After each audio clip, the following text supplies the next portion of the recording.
Back at it once again. An OG Told Me podcast. Jackson, kick us off with the quote. The quote is, where there is no vision, the people will perish, but he that keepeth the law, happy is he. And that is Proverbs 29:18. Yep, for sure. And I want to focus on the first half of that. So without vision, the people perish. And that kind of picks up where we left off last episode, right? We were talking about, when someone doesn't really see a future for themselves, that can lead them to live in the moment and make, not the smartest decisions because they figure, what does it matter anyways? I have no future, right? And you said too, Q, like at points in your life when you were younger, you felt the same way. Yeah, it's right in your face. You really don't have you have a choice in it, but it's in your face. You're all dealing with it. The same thing, and you're everybody's pitting against each other, regardless if you're a stranger, friend, family, or foe. It is what it is, basically. It's hard to have a positive outlook. I get it. I remember what it feels like. Yeah, and I mean, I guess talk a little bit about how you overcame that, right? Like, because I'm sure there's people out there watching this of all different ages, but primarily, For me, it's different though. Environment change. Okay, so the environment changed. That was the turning point for you. Yeah. Okay. Yeah. So talk about that. Well, as soon as I didn't sense it or feel it till I came to Minnesota. Sense or feel what? The sense of, there is. Oh, whoa. Wow. Oh, really? Yeah. So you saw a future after when you came here. Yeah, it's an environment change. Okay. So I'm not that story of where, some epiphany or something like that occurred in the environment I was in. Yeah, because you were living where? For the audience, you were living where? Which time? I fought every day, like from the time I was in school. I would say from from kindergarten to first grade to second grade, it was fighting every day. I was always in the principal office. If it wasn't for sticking up for a cousin or something, or I had to do what I had to do because of you coming at me, if you don't, you're gonna have problems. So from that was in St. Louis. Then it was Gary, Indiana. And what age did you move to Gary? 9 years old. Okay, so for the first 9 years you're in St. Louis, then you moved to Gary. Yeah. Now, like you said, it was rough in St. Louis. Was it even rougher in Gary or about the same? Yeah, unfortunately, the steel mill was still happening, right? So that's not unfortunately, but at that time, the steel mill was still in place. So there was economy there, but the mentality of the city as a whole still. So at that time, it was when I was there, it was the deadliest city in America. It was ranked as that. I didn't discover that till I left. I just knew that that's the life I had to live. So Gary was the murder capital when you were living there? Yeah. Wow. Yeah. And I felt, looking back, retrospect, I felt every bit of it, right? Every bit of it. Same stuff, really. St. Louis, I lived in an okay neighborhood, but I still had, when you say okay neighborhood, even today, that can change to the next 2 blocks over. Right. Right, so Gary was, let's see, for everyone that knows the back then, that's Tolliston, Chase, 5th and Grant, Miller, Horseman.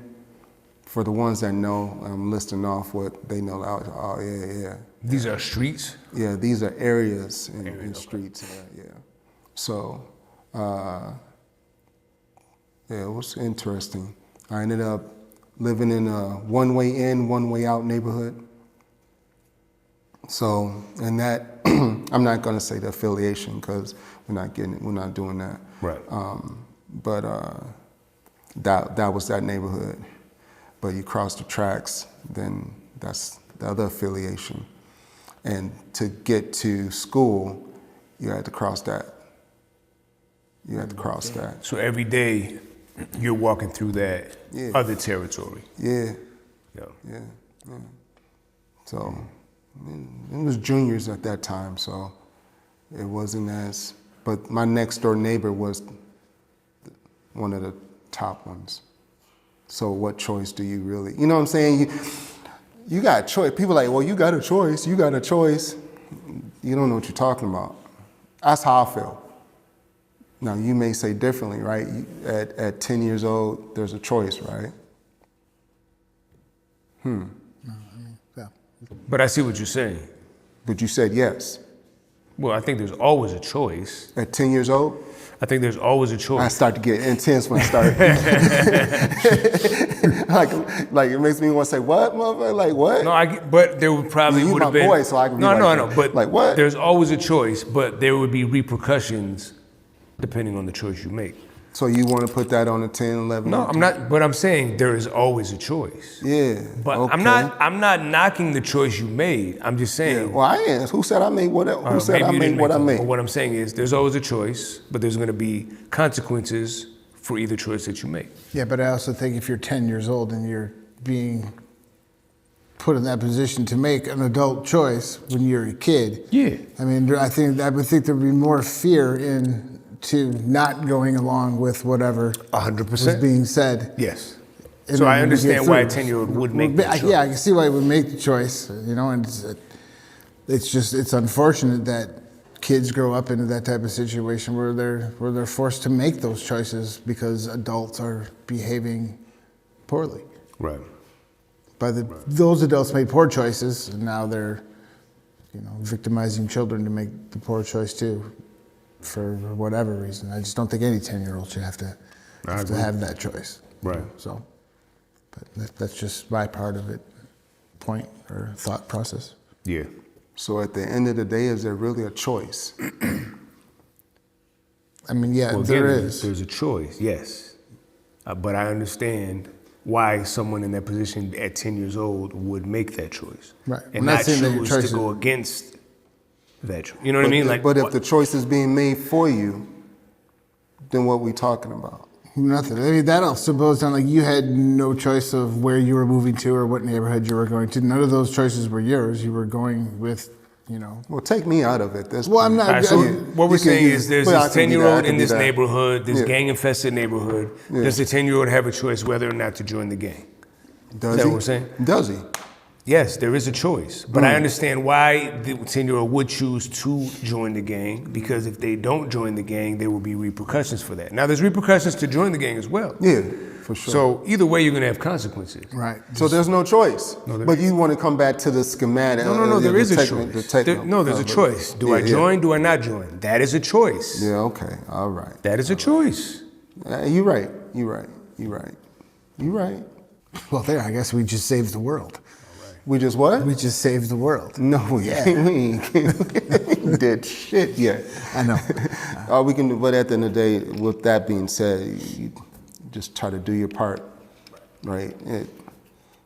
That gets into we talked about that last episode, right? Like, is it ever gonna change? But let's stick with before we move on to that, let's just stick where we're at though. Yeah. Let's stick with, I hear what you're saying, that you have a choice. 2 choices, right? That's it? That's it? As far 2 as join or choices? don't join? Yeah. Well, what would the third choice option be? Don't everyone else get, so Well, everyone has the choice to join a gang or not join a gang. But but it's not some choices, some kids have a way easier choice, right? You live in the suburbs, there aren't really any gangs around, you're probably not gonna join a gang. Right. You could choose to join a gang and try to find a gang. You could do that. I mean, that would be foolish, but you could. But that's what I'm saying. There's a choice. Yeah. So since there is a choice though, and those two choices seem to be bleak, in my opinion. Well, yes, You agree with that, right? Yeah. So if those are bleak choices, which the outcome and the results of those are both negative, we would agree, right? Correct. it's it's hard pressed to say that there's some optimism in there somewhere. There would be, right? Yeah. So how do we expect that the mindsets are to be anything great-minded? No, I'm agreeing with you. I think what you said at the opening, when you said that, you didn't really have an epiphany or like a turning point moment until your whole environment changed. I mean, you had to leave the state and go to a whole different state and get established there before you started to look at the world differently. Mm-hmm. That wasn't something that you ever considered when you were living in Gary or St. Louis. Yeah. Well, what's so funny? I just thought about it. There is in that mindset optimistic. Hey, Neil.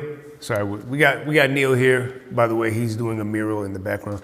Make sure you prop the door open so you can get back in. Okay. There is a certain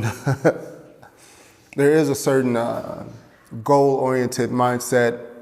If you want to say optimism, we don't consider it that way, which is why we didn't say anything just a moment ago when we were talking about choices.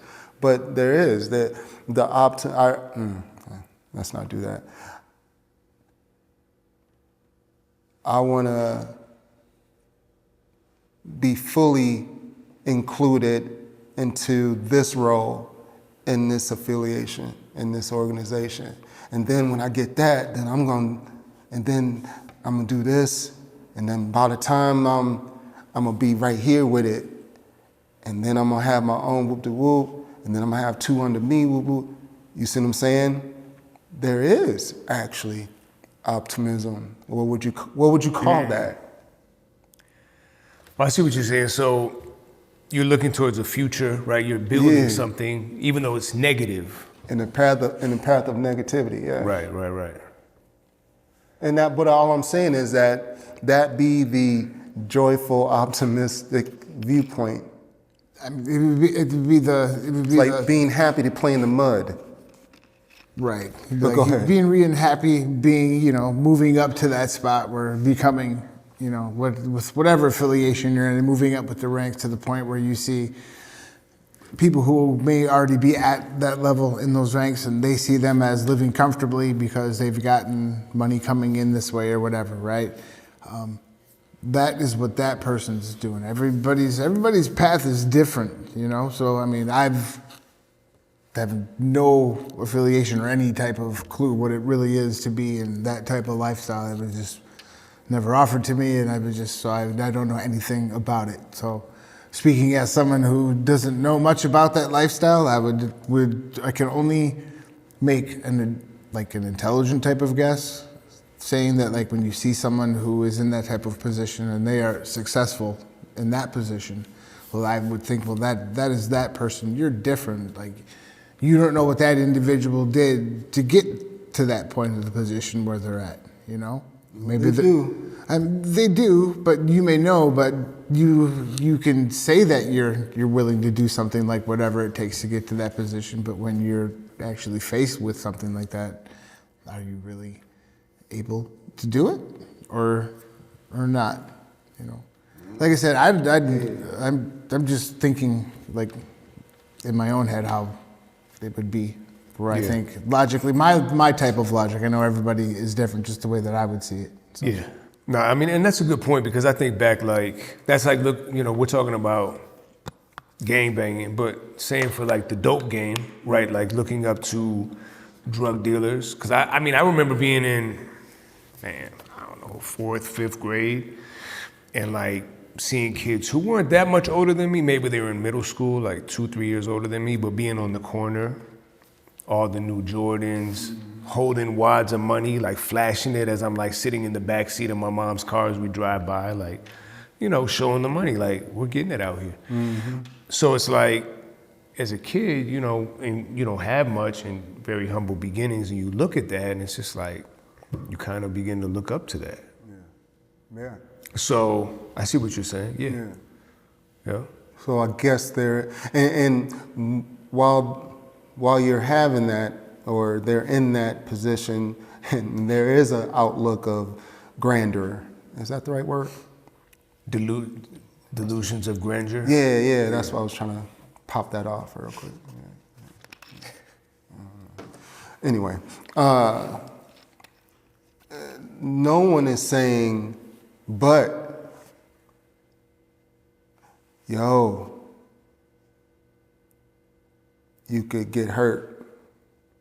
No one's saying, oh, but you can. No one's saying the negative part about. I don't remember hearing any negative repercussions of it at all. You know what I mean? You were seeing it though, weren't you? Or no? Nah, not at that age. You hear a little bit of,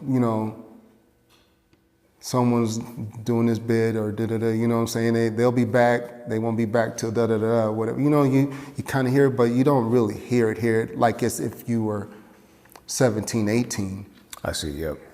19, 20. That understanding of the repercussions, they're not getting that at 10, 9, 10, and 11. Yeah, you can't grasp it yet. Nah.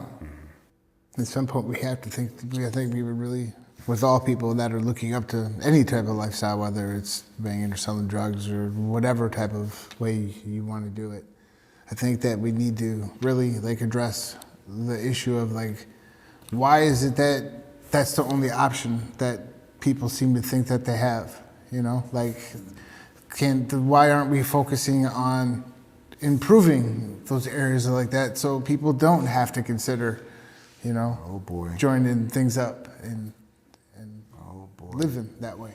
I don't think that's the game plan. That's why it's not. Obviously it's not the game plan, but I think in order to change that game plan, you have to be willing to realize that that's not the game plan and fight against what that game plan is. I've said it before. I know, in impoverished areas where there's people, it's by design. You go to any low income neighborhood or anything where there used to be back in the 90s, there was liquor stores, there was gun stores on the corners, and there was purposely designed for the folks that lived there. I could see why there was no hope. If you're living in a neighborhood where there's not much the hope, because there's no real jobs other than you can go get a job at the liquor store, or you can work at the steel mill, and that's pretty much it, or you can hit the streets and make some fast money. Either way you want to do it, right? And it's the fact of that those communities were systematically designed to be that way. That's the system that we need to be fighting against, of why people are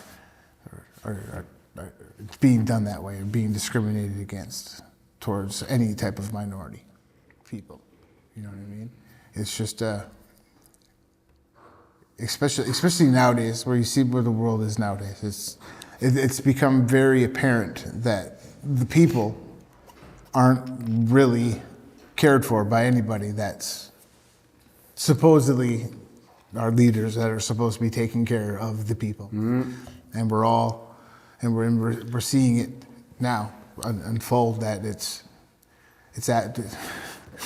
mind-blowing to me how things are, especially nowadays. I feel like there's more tensions between people than there has been at any other point in history. And that's, to me, that it's fucked up, because we're all the same. We just have different skin. We're all human beings. You know what I mean? We all come from, the Creator's created all of us, and He created all of us individually, but He created us for a purpose. And to see how we treat each other, or how we've treated each other just in history, the way that human beings have treated each other. You can go back to ancient time, to the Roman times, or before that. Nothing has changed that's under the sun from the time freaking Caesar was ruling Rome until now, and the Orange Man is in the office here. Nothing has changed under the sun. People still lie, people still cheat, people still kill, people are still greedy for things. It's the only way that things are going to change, it has to be a changing of the heart. It has to be, the human beings have to decide that they want to change. They have to, it's a changing of your heart. Otherwise, I feel like people's hearts are so hardened that there's no love anymore. People's hearts have waxed cold. Like, you can see people get gunned down in the street and people will walk right on by. You know, you'll see someone that's homeless on the side of the street. You don't know the story, but they're hungry. Then you might have a council full of $1 bills and you'll just roll right by them. You know? Or whatever it is. People have become so self-absorbed within themselves that the love of others is it's waxed cold. People's hearts, they don't care anymore. And so I firmly believe until you can change the heart of a human being, it's not gonna end well. Yeah, and it hasn't been ending well, right? So because it's still continuing, like you said. But I guess what would change it? It made me think of, well, you take out the common denominator that's causing it, and the common denominator is money, right? So, and it goes back to that old saying, money is the root of all evil, right? So it's actually the love of money is the root of all evil. People get that mixed up. I stand corrected. Yeah. Thank you. Yeah. Yeah. Money's a tool. Yeah, money's a tool. It's not evil. It's not good. It's just you make neutral. it evil. You know, it's like having an idol of things. Like, you can be like, oh, I got to get up and wash my car every Sunday. You know, well, you've put more love into your washing your car on Sunday than you do of helping someone that might actually need it. You would rather turn somebody down because your idol is the car. It's like, oh, like you find your identity within that vehicle. Like, for example, I drive a Bronco, right? And I drive one of the newer ones. It's like, honestly, it's the first new car that I've bought ever in my life. And sure, it's a cool truck and I like it, but that truck doesn't make me who I am. You know, I'm someone totally different than the truck. And I think a lot of people, especially a lot of young kids nowadays, when they see that guy, when they see that, you know, the dope boy in the corner driving by in the flashy car, they're like, man, I want that car. And so for whatever reason why they want that vehicle, because, you know, the girls like it, they're using that vehicle to be a representation of who they are. And that car isn't going to talk to you when you shut the car off at night. The car isn't going to, like, if you need help with something or just to vent, it's not going to be there for you. So there's no point, for me anyways, I find there's no point in I don't identify, I don't let the things that I have make me who I am. You know what I mean? I don't let them control me, I guess is what I'm trying to say, is I don't let it control me. So, and I think if you get the kids to realize that, hey, it's a fancy car, but there's so much, that car doesn't make you who you are. You make the car, right? Dumb way to say it, but you're more important than the vehicle. So you should focus on that more. Just my weird little thought. But I think that's a lot easier to say at this point in life, right? Well, yeah. I mean, yeah. Hindsight's, you know, like when I was a young kid, you know. I mean, I looked up to people. I mean, I would see I grew up in St. Paul on the East Side. I saw the dealers and shit like that, and I tried it. I was terrible at it. I was the worst drug dealer ever. Yeah. Nah, man. Well, just like I said, I've been open book and I like to party a lot. I'd be like, I can make a couple $100, or you guys want to stay up for a couple days? Yeah, let's do that. Yeah, that was fun. And it was horrible. So, like, all the decisions I made in the youth when it came to stuff like that, they were all the wrong ones. I made a lot of bad choices as a kid. And I did have choices.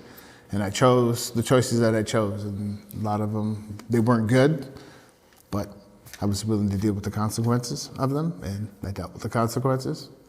And it sucked, but, you know, after dealing with those consequences, realizing that, I mean, sometimes you gotta actually do it to see if you're really made of that, or if you really think you're cut from that cloth. I mean, you have to try it. And I think a lot of people try it, and then when they get caught, and they wind up, you know, going to jail or whatever, and then they're like, oh, well, then maybe that's really not me. And then the ones that get out and don't go back, they make that decision, like, that wasn't for me.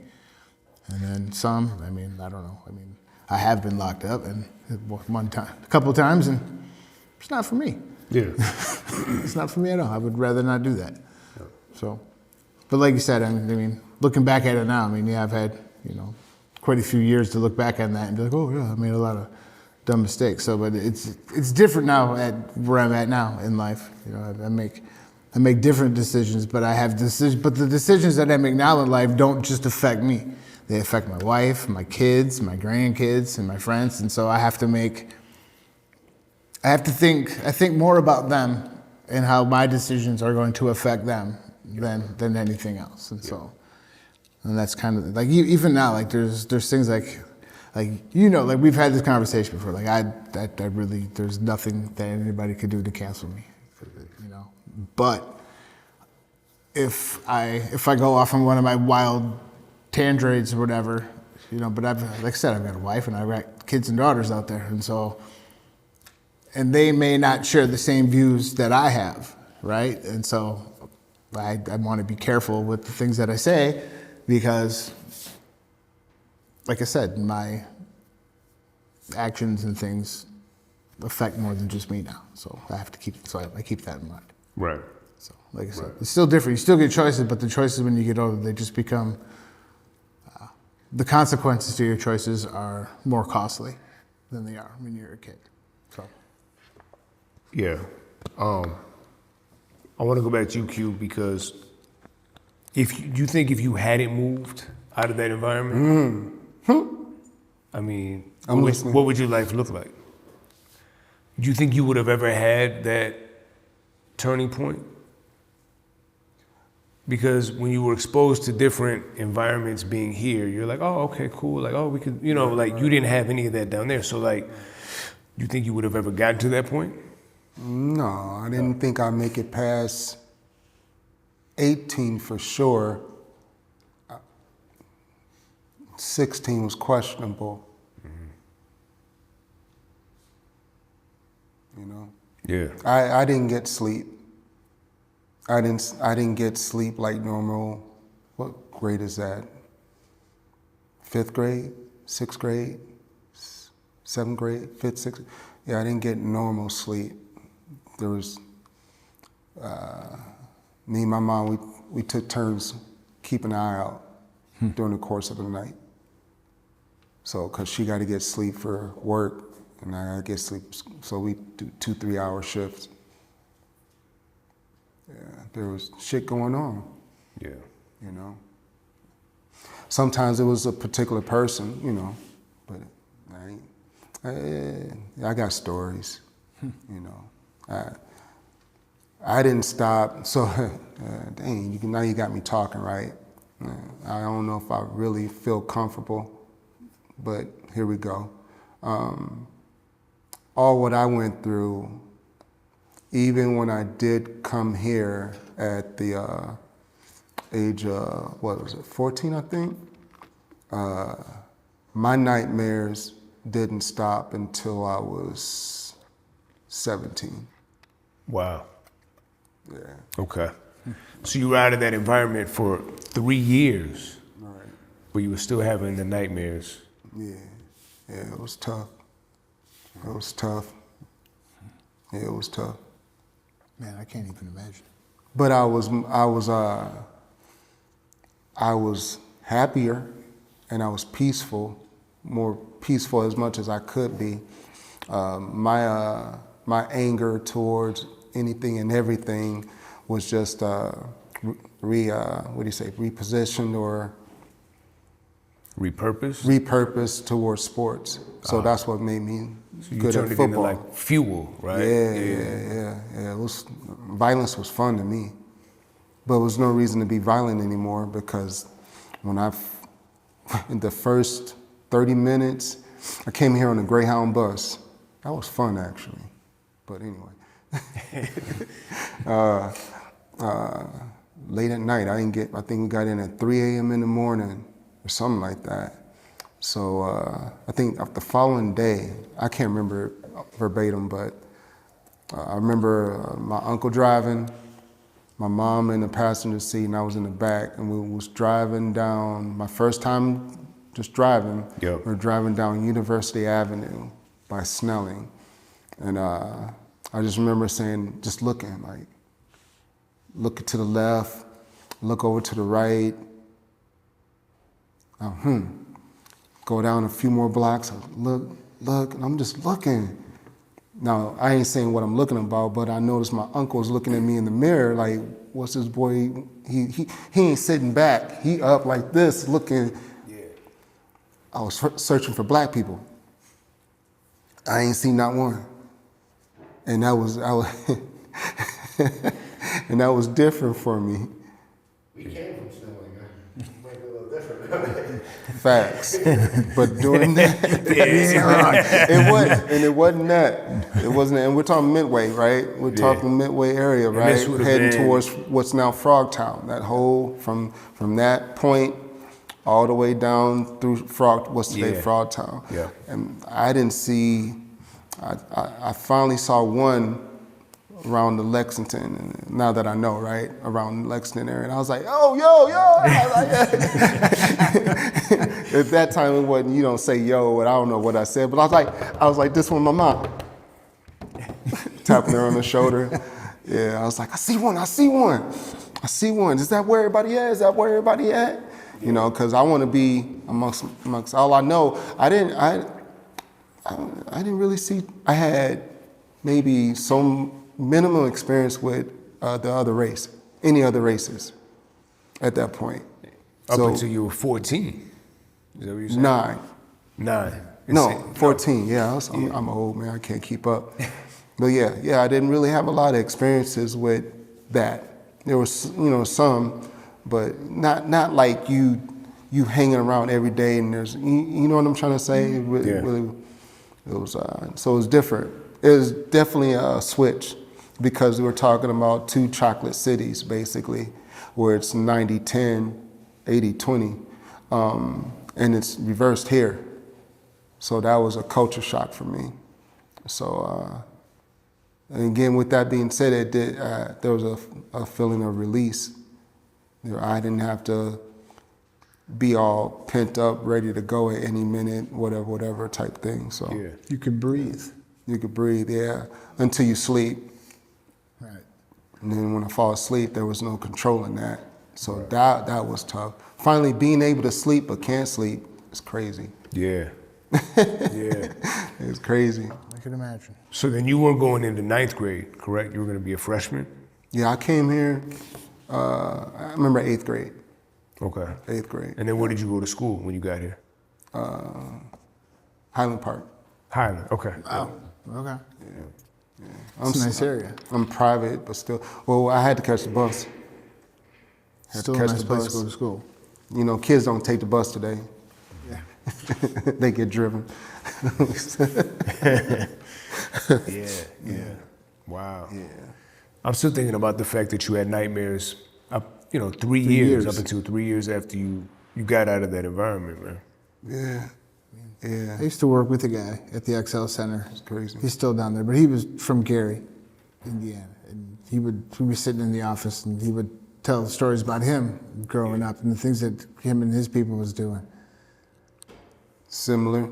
Wow. Yeah. Similar. I mean, like everybody. It had to be It had to similar. be, yeah. Because he was from like the Gary area and he would be like, it was a way of life. That's just how it was. If you grew up there, that's what it was. That's what it was. That's why I was saying about choice. Yeah. So when we first started talking, and, when y'all, I mean, like when my brother be like, you got a choice, Q. No, I didn't say it. I'll be one to, what, man? About to catch his breath real quick. I didn't say it like that. I agreed with you, and I understand why a 10-year-old would make that choice. But I'm just saying there is a choice. To say but every time he says it, but to say there is no choice is not true. There is a choice. I'm not saying that it would be an easy choice, and I'm not saying that if you didn't make that choice, there wouldn't be repercussions for making a different choice. But I'm just saying we always have a choice. We do. There's a choice. I don't know why that irritates me. It sounds good and But it's sounds true. right. It sounds good, sounds right, but it pisses me off. I'm just stating facts. The truth man, will that's always all. kind of rub everybody the wrong way. I'm agreeing with you. I understand Yeah, what yeah. you're saying. Yeah. I understand Oh, what no, you're saying. man. You know I love it. No, I know. I just want to be clear. Like, I do understand what he's saying. I Yes. get it. Yeah. So- I get what you're saying, but I don't like it. Well, you could choose to get angry at it. You have a choice. You have a choice. You have a choice to be angry, or you have a choice to just let There's it. always a choice. Yeah, he's out. Yeah, he's out here. Damn. Ain't dealing with this bullshit no man. more. This is bullshit. Stop telling me I have All a right, choice. back to the quote, right? So without vision, the people perish. Right. I mean, I guess, Jackson, talk a little bit about how important it is to have a vision for your future, to have a goal, to have something you're aspiring to. It could be anything, You know, something. I had a friend of mine tell me, you should write stuff down. And actually, you were the friend that told me. I used to write stuff down when I was a kid. Yeah. But then I never did. It was like, whatever. But then as I started getting older, I started writing things down. But it is important to see that your future, because it's your life. I mean, we only get one shot at this while we're here, right? And like I've said it before, the average person, and I'm always generous with it, I say like the average person lives to be about 80 something, right? And the truth of the matter, I think it's probably less. It's somewhere in the 70s, Yeah. like high 70s. And that, when you think about it, it's you blink and your life is over. Right. And so, like I said, you only have one shot at this. And don't you want to be happy?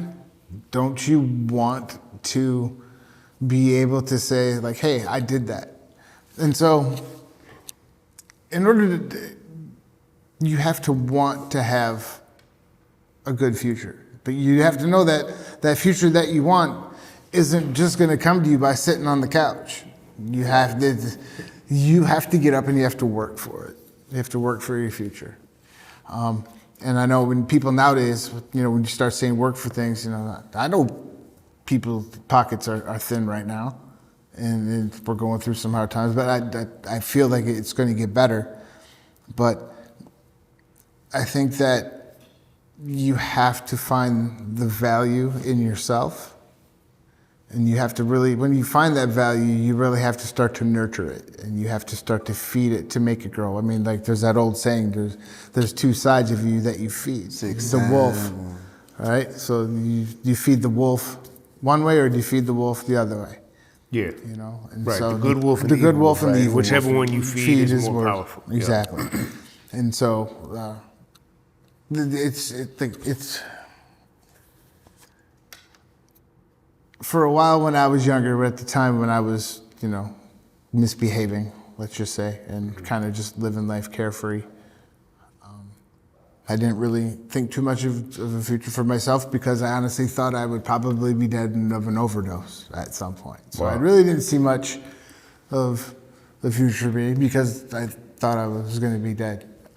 Now, when I say that, it's not like I was functioning. I was a functioning addict, which is You were not a functioning Were. You were a functioning we're a functioning addict. addict. Yeah, okay.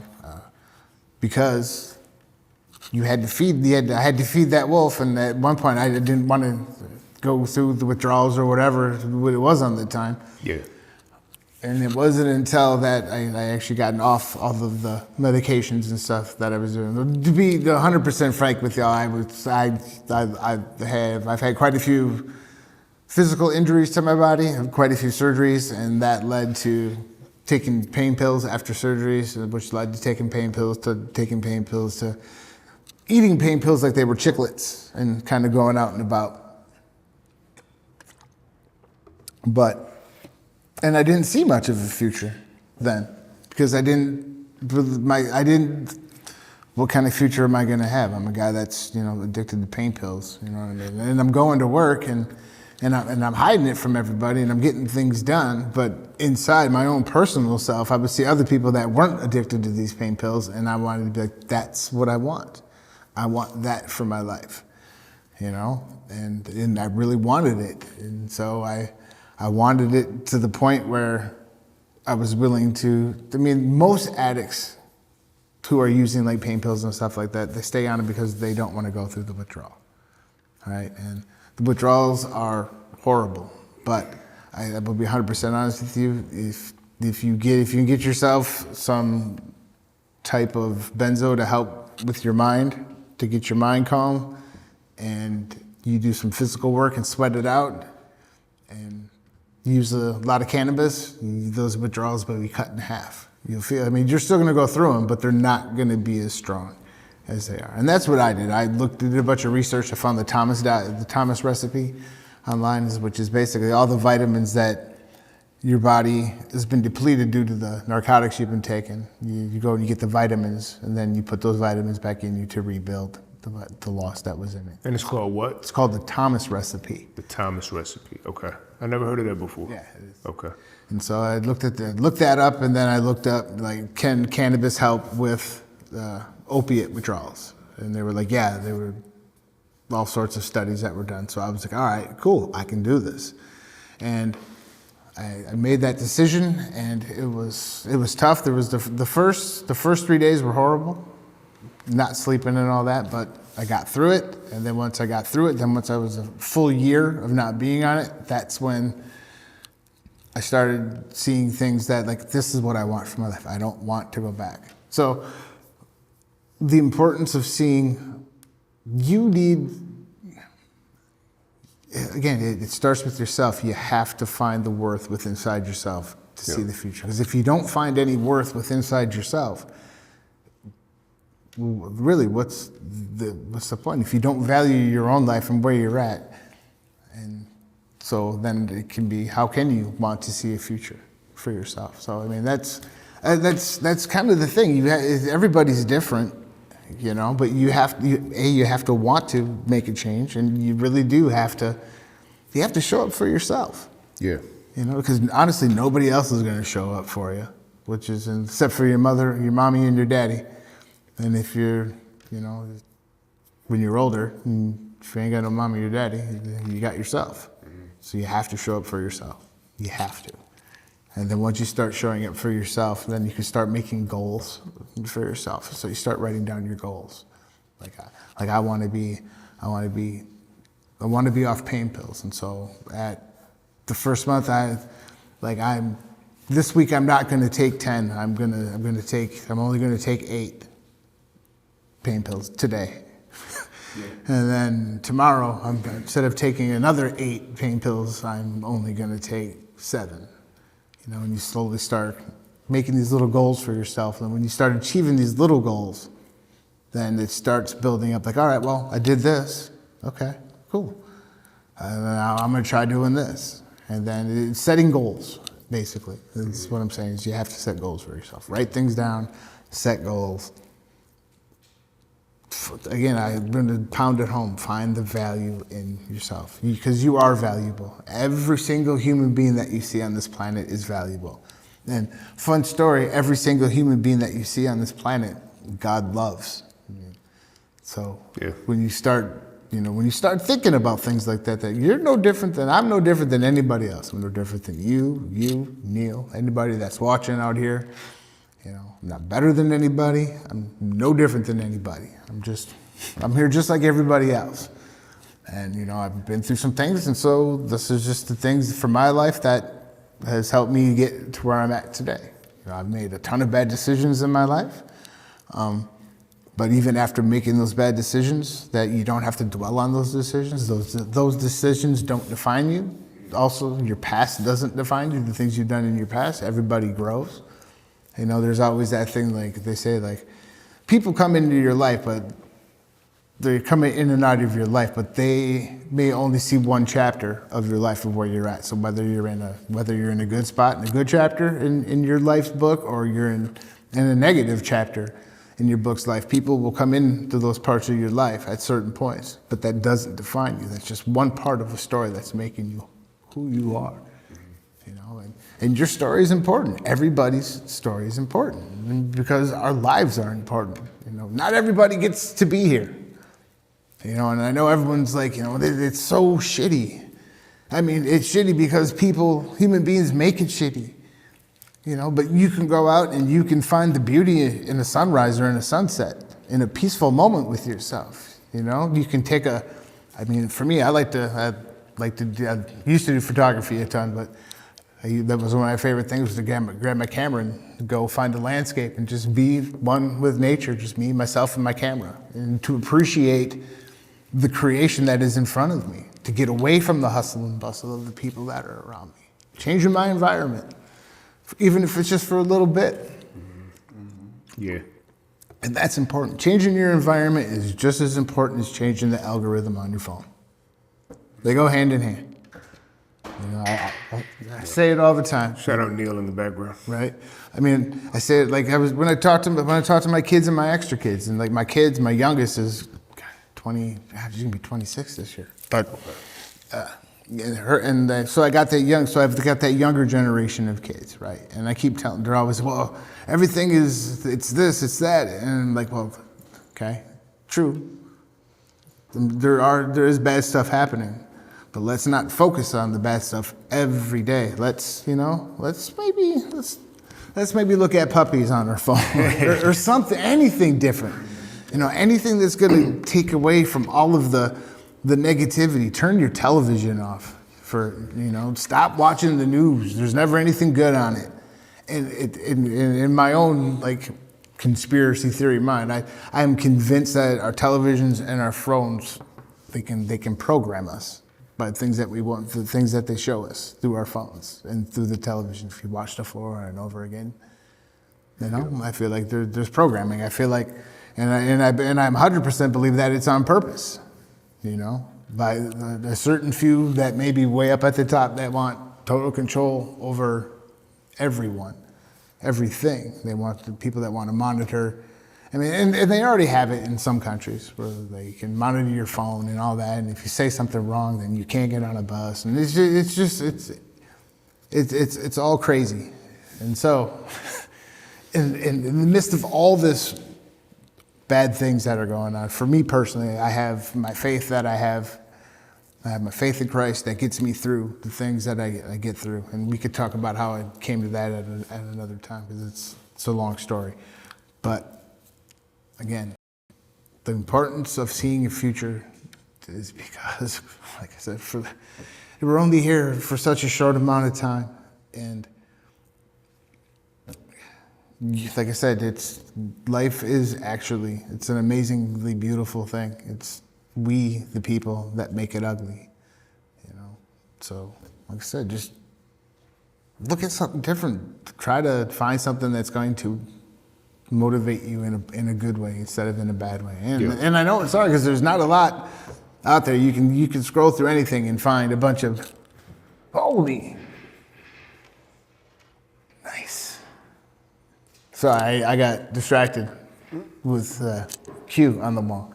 But yeah, that's the importance of seeing your future for yourself. Right. Ladies and gentlemen. I want to ask you this: when you quit pills, did you do a cold turkey, or did you start weaning yourself off? I started weaning myself off. Okay. I was taking too many to go cold turkey, man. Yeah, you ever seen Basketball Diaries? Back in the day with Leo DiCaprio? And he's like a really good basketball player, but he's got a problem with heroin, and the coach takes him in, and he's puking and all that kind of stuff. Yeah, that was one of the biggest things. Or, that was one of that scene of him going through those withdrawals from that was always something that was in the back of my mind, that was something that I didn't want to do. And so I was like, if I'm going to do this, first of all, if I'm going to do this, I got to be honest with the doctors. I can't be like, oh yeah, it hurts. I mean, at one point they were giving me 90 pills a month. Wow. That's 180 pain pills in 2 months. Nobody needs that many pain pills. Right.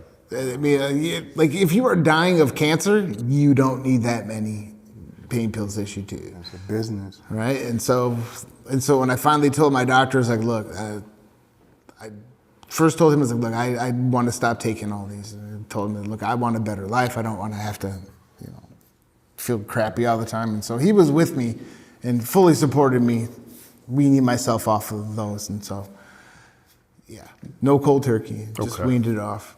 And then what was, like Q said, it was when he moved out of his environment and got into a new environment. For you, like, what made you want to make that shift? I wanted to be a better husband to my wife. But like, was there like an incident that happened, like something major? No, nothing real major. I mean, a lot of arguments between my wife and I at the time. Just 'Cause she knew. Well, yeah. I mean, Yeah. she was my wife. She saw me go through it. Yeah. You know, but it really was. It was just I wanted to. I was a freaking zombie, man, and I didn't want to be a zombie anymore. I wanted to be a better husband. I wanted to be a better dad. I wanted to be a better friend. I wanted to be a better person, just in general, because the pain pills made me angry. And it brought out parts of me that I didn't know I had. I didn't know that there was a darkness in me that only the pain pills could bring out, and it was very scary, and I didn't like it. Yeah. I didn't want to be that person. I didn't want to be that man, and so I'm like, yeah. what? And honestly, I think a lot of that. To get to that point, I think a lot of it was God telling me that wasn't the life that He had planned for me. Yeah. And so I thank God. I thank Him for putting that idea in my head that this is not for me. And honestly, nobody else could have done that to get me to where I am, other than Him. I mean, none of it is me. It's all Him. Yeah. So yeah, I mean, and again, especially I know now in this day and age, when you start talking about God or religion and stuff like that, people are always quick to push it aside, or they see it as bad, or especially like if you read the Bible and all that kind of stuff. Yeah. You know, You good? it's prophesied, so I'm not. That doesn't scare me. It just shows me that God's 100%. He's obviously in control, so, and and for me, that's what I find to be so comforting, is that He told all of us that the world would, people would start to get like this as it got closer and closer to His return. And so once you realize that God's in control of everything, Yep. and He loves you and He cares about you and wants you to do well. And if you could put your trust in Him and His Son, let Him kind of take care of it, you'd be surprised at the things that He will do for you or to help you. I mean, like, I'm beyond blessed, and I'm not blessed because I'm a good person. I'm blessed because God's a good God. God blesses people in a good way to show you that He's good, to say, hey, look at me. This is what I want for you. Come to me. Seriously, come to me. Bring all your troubles to me, and I'll be your yoke. I'll take all the problems from you. This is what I want to do, because I have something for you. Like before you were created, He knew who you were in the womb, right? So He knew that when Tony Butler was born, that He had a plan for Tony. He knew your entire life. He knew that before any of us were born, that on this day today, all three of us would be sitting down having this exact conversation. And that is, to me, I think it's amazing. Like when I pick up my Bible and I read it, and like for me, like I read when you read Genesis, and it talks about how He spoke things into creation. You read the first 3 chapters of Genesis, and that tells you all about the creation of human beings, everything that we have on this planet. And everything else after that is God's love story to all of us as human beings. And I think it's amazing. And so, like, literally, the only reason why that I am able to sit here I am today, and because I'm off of all the medications and all the pain pills and stuff, that was because of God. He did it all. Amen, man. So, yeah. Glad you made it through. Yeah, me too, man, because Facts. it only prepared me for some other things that were much more scarier to go through. Yeah. And then to get through that, it's just, I mean, and now, I mean, I think I said it in the last one, but I was a dead man, Yeah. right? And now I'm not, and so take it from someone who's been dead. And he's been lucky enough to have another shot at being here. I mean, I'm not messing that up. I'm riding that out till He calls me home. And so, Speaking of God, so I'll put something on the table. Yeah. So now I'm going to segue back to the other type of conversation, but it segues right in. It's not funny, but it's interesting to me that certain environments of violence and territorial, and we're fighting for this, it's all love of money, right? I get it. But it's interesting to me that those same humans do love God and believe in God. Well, follow me for a second. They're raised in a family of God-fearing people. Okay, so they know about it. They know about Him. They're raised in it. Okay. They spend most of their infancy, most of them, not all of them, but up to a certain point, right? Until they can not go to church, right? Or don't have to believe, but they still know. right. Those same humans, before going to air out the op, will be like, yo, God be with me on this one. Pray, man, pray for me, man. I'm about to, you see what I'm saying? They be in the game. They're in the game and they're in that. And they're asking for God's assistance and for His help. Hold on a second. So, if you can. They're doing that, but that's not where I'm going with this. Where I'm going with it is, I'm just curious, and I'm sure you guys will set me straight, because that's what y'all do. No. And this is the time of the podcast where I do this, so y'all can Set you straight. have y'all's little moment, motherfuckers. All right. I ain't scared of you. I ain't scared of you motherfuckers. Light skins be ganging up on me. What's the difference between them in war and going to air it out and the game that they got to play and having that connection, whether or not you believe they believe in it or not, I understand. Well, what's the difference between that and the countries basing the country on the same principles and religion and God-fearing and believing God, and they do the same thing before they go to war? So what's the question though? What's the difference between the streets Yeah. and United States Army, Marines, Well, not just the Canadian, United you know? States, but any country. Yeah, I was going yeah. through the list. I just Right. couldn't think of the countries fast enough. Yeah. Yeah, what's the difference between them and the government that believe in? You see where I'm going with this? Let's see where you're going with it. I'm just asking. My first question to that would be is because there are so many different gods nowadays. My first question would be, which god are the armies praying to and the gangs praying to, or the guys that are going out to do whatever? Because you can look at the folks in Mexico with the sicarios and stuff like that. They got their little statues of the Virgin Mary, and they put their little stuff on their little altars to keep them protected while they're out doing the things that they're doing, right? Well, let's just say this is the one that you serve. Well, let's just say the that. one that That's I what we're serve, saying. the God that I serve is, He sanctions things like that. I mean, He creates, He brings people to power and He takes people from power down. He brings nations to the front and He brings nations down. He's in control of all of it. So there's a thing called righteous anger, and that anger would be if you were walking down the street and you saw someone beating up somebody who was defenseless, right? And that made you angry and you went to help them. That would be considered righteous anger. What isn't righteous anger is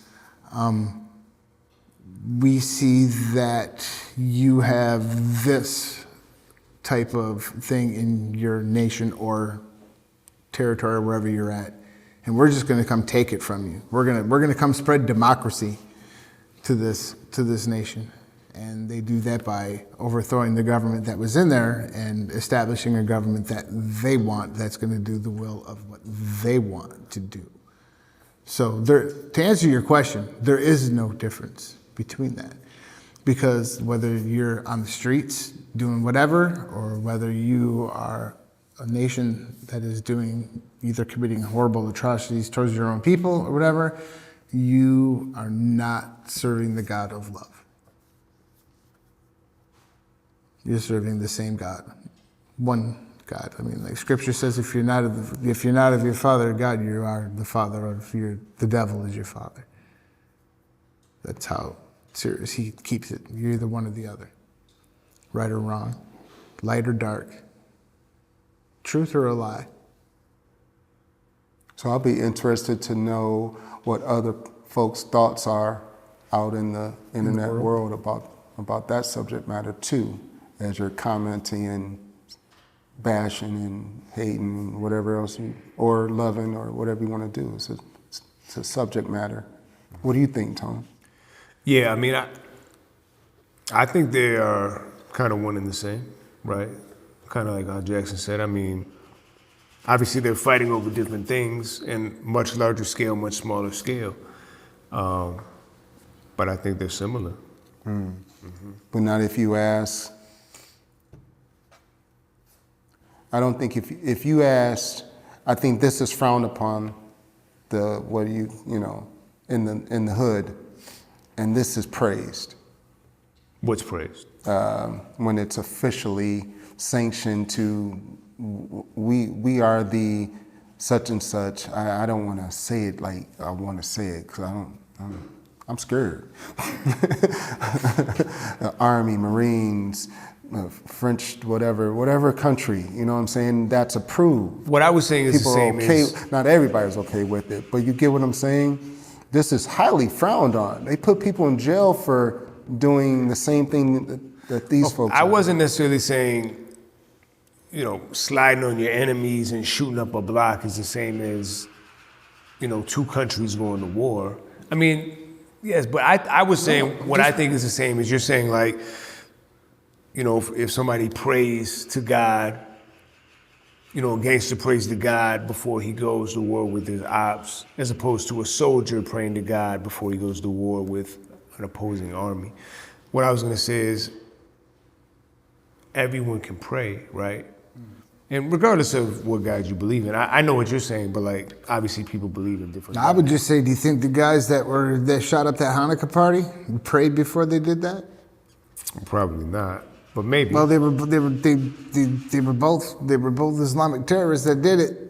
Yeah. I mean, I'm not bashing that group of people because I know not everybody who believes in that type of religion believes in that violent stuff. So I'm not lumping everybody in together. I'm just saying for those two individuals at that time that did what they did.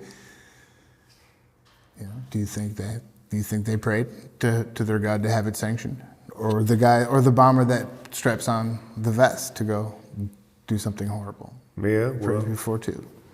That's no different than the folks in the Crusades, mind you, because I know there are going to be people out there going, well, you're only picking on them. I'm going to talk about the folks that did the Crusades and went out and killed people in God's name. And the God that I believe in, they went out and committed atrocities. And I'm telling you that those people that did that did not believe in God. They did that because it was a power move. They may have had religion in them, but they didn't have God in them. Because what people fail to realize is that religion is man seeking God. And having a relationship is God seeking you, chasing after you.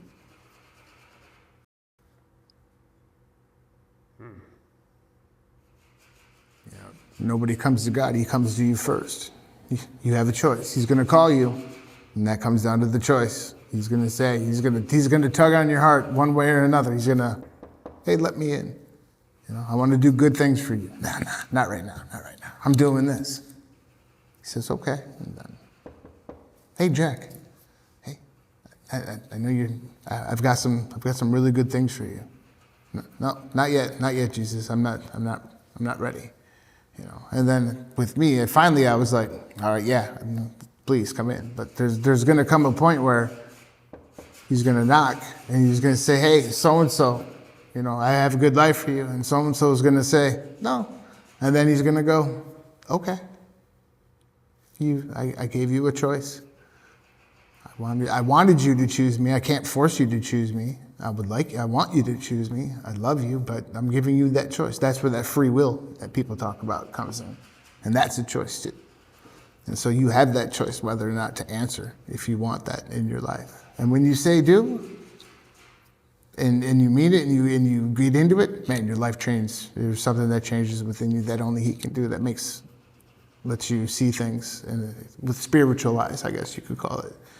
And then people don't. And the funny thing is, just because of it, like, I am a believer in Christ, and I know that, like, when I am not following the things that I should be doing as someone who believes in God and wants to follow Christ, and I start praying, he won't hear my prayer because I'm not walking with him. We're not like the relationship that we're supposed to have is like a relationship that we have, that God wants to have that relationship with us individually. He wants to have it. He wants us to walk with us, right? And so when you're not walking with him and you're praying, he's not answering. When you get back in line, like you're supposed to, and I know it sounds crazy, but when you start, using that term to get back in line for visual purposes, and when you fall back in line and you start really pressing into him and doing the, looking for him, then that's when he answers those prayers. But, it's kind of like, this is for everybody. Like, it's like you're walking down a set of steps, right? You and God. And eventually, you may want to keep going and he's going to stop. Because he can only walk with you so far. You can only make that decision to reject it so many times before he says, okay, you've made your decision. You don't want what I have to offer. That's your choice. And then people say, well, if God's so good, why does he send people to hell? He doesn't send people to hell. We choose to go to hell. Being hell is just the absence of being in the presence of God. What? I don't mean to interrupt you guys. No. You good? I was just, What you guys are saying? I'm seeing Pimp C on the wall though. I love it. Yeah. Give Bob's murder his chain back. And You just say give Bob's Burger his chain back? He said Bobby's murder. He said murder. Give him his chain back. The only thing that's distracted me and concerning me for the last 20 minutes. Big ass nostrils? I got over that one. Because you look Because cross-eyed. I got them too. But- I was just asking. Yeah, because it's cartoon. But but I'm trying to figure out why the hell why you got me pushed back so far on the receding line. I don't got no receding line. Oh, that hairline up there. Yeah, is that the mark from my hairline? here's the thing. It's mapped out to a T, so. Damn. I mean, we can always embellish something. Yeah, you probably. Yeah, I think I'm gonna need you to embellish. Oh, I love it. Now it looks full. Yeah, I don't think it looks bad. Oh, not at well, all. I don't, at the end of the day, it's cool. Yeah. It's cool. No, it looks that good. look like me? I'll hit you off like this. That look like me? We'll go like this. Here we go. That look? No, I'm cool. What the? Hey. We'll give a couple lines. A Oh. little soft here. A little soft here. A little hard. They'll stay a little bit. We'll get you a little bit more of a hairline in there. And we'll just get down to pray. that hairline goes back. And don't get me wrong, my guy. I just turned 40. Yeah. But let's not. With a I'm not full gonna- head of hair. I'm not on the next stop. Yeah. Not yet. It's like a comb over occurred. Yeah. Ooh, toupee. The fuck. So yeah. Thank you. I appreciate you. Looks good, man. Yeah. So that's the end of my preaching. I'm done for the day. I started you back up. Cool. Yeah. I started you up. The rest will be filled in with pencil up there, so we'll get you some definition up there. You know what I did, you guys see me lose it there for a minute because I found the pencil I wanted to use. Then I got down there and then I went to go grab the sharpener and the sharpener ain't in the damn thing and it was when I brought it here. I know it was. I did not bring a sharpener. So are you saying someone stole your pencil sharpener? Why he look at the black All man I'm first? saying that somebody needed to sharpen a pencil, and I don't know where it is right now. I'm gonna be honest, So man. we're gonna go with the 6 pencil. We're just getting after it. But as you see, the real is in the smudge.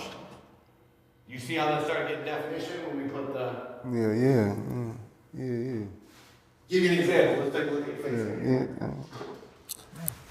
He wasn't kidding about getting it done in a quick amount of time. I told you what he said. Right? Get you up here. Now these people that own this place might not be happy about lead on their wall. About what on But the wall? that shit looks tight. Okay. What on the wall? Lead. Lead He's on the using wall. lead, yeah, lead. Oh. So you just throw some, you put some kills over that first and put the primer up. Oh, I love it. Yeah, see, he looking from up there. That's why he off. I disagree. Cute, man. Y'all need to turn the motherfucking lights back on. This is some bullshit. They got me they got me short. At least you got eyebrows. Hey, while you're up there, can I get like a half an eyebrow poking out through the I glasses? should wear a hat. Yeah. I'm like the only one that doesn't have eyebrows up there, and Ooh, I it's should- bugging the shit out of me. No, but finish Q first. Glasses in this picture had to have been 1.5 as thick as the glasses in his picture. And he's up in the forefront. But bro, you got these. I do not have thick ass In glasses. the picture, they were. You had them gazelles. Them Dougie Fresh gazelles on. It ain't like I had no blue blockers on or nothing. You had I ain't them Beastie you had them Beastie Boy glasses on. I'm not talking to you Beastie right now, Boys. Neil. I hope you don't get lead poisoning ever. Yeah, here's a little story that you got. Yeah. Oh, yeah, Tone How you just, feel that though, my guy? Is that getting a little more? Are you popping off this thing? Are you fitting in? that looks There great. is an extent where I can tell that I did all 3 of these in succession and you off. I can't see Always gonna that. happen, right? So Oh, because you didn't morph it it in didn't somewhat. happen at the same time. Yeah, only you know that. Only you. I can't see none of that. I Yeah. can't see none of that. That's But just you're always because. a perfectionist, and you hire a perfectionist for a reason. Yeah. You look good, man. Yeah, that's true. That makes We sense. we good, Tone? Yeah, Still rolling? it's still rolling. Picture me rolling. I don't know if we're gonna keep all of this in Right. the episode. Yeah. I get it, whatever, man. Doctor that Now up. no, I'm saying like No, I because we get it. stopped and then we were talking to Neil, but we could keep it in. I don't know. What do you think? Let the editor choose. Whatever the budget says. Little intermission? Yeah, I don't know. Ty, however you want to edit it, whatever. Yeah, Todd, just do your The thing. newest member on the wall, Yep. Crown Man, as it's happening. Yeah, True story. Mr. Q. I've been filming some of the progress though as you've been going. Yeah. Looks good though. Q, you like it? That's cool. Well, that means when we start doing merch, that's got to be on one of the hoodies and t-shirts. Yeah. Yeah, it looks good, man. Yeah, that was real good. Neil's a master. That's being done with a paper towel. That's it. It's amazing how you do this work, though. It's crazy. Outstanding, Neil. Yeah. That's crazy. I'm glad you stretched your fingers before starting, because I would have been cramping. And you gotta just scribble it. If you sit there and try to be precise, it just looks weird. You just gotta scribble for some reason. It just works. And if you're not putting any lead, you take it from somewhere else. All right. Should we cut it? Keep going. No, we good. That we budget, boy. Right. All right. Well, another episode in the books. Bye. As you told me, Yeah. stay focused on your future. All right. Yeah, Keep focus that on it. vision. And love yourself, damn it. That's right. You're worth it. Yeah. Peace.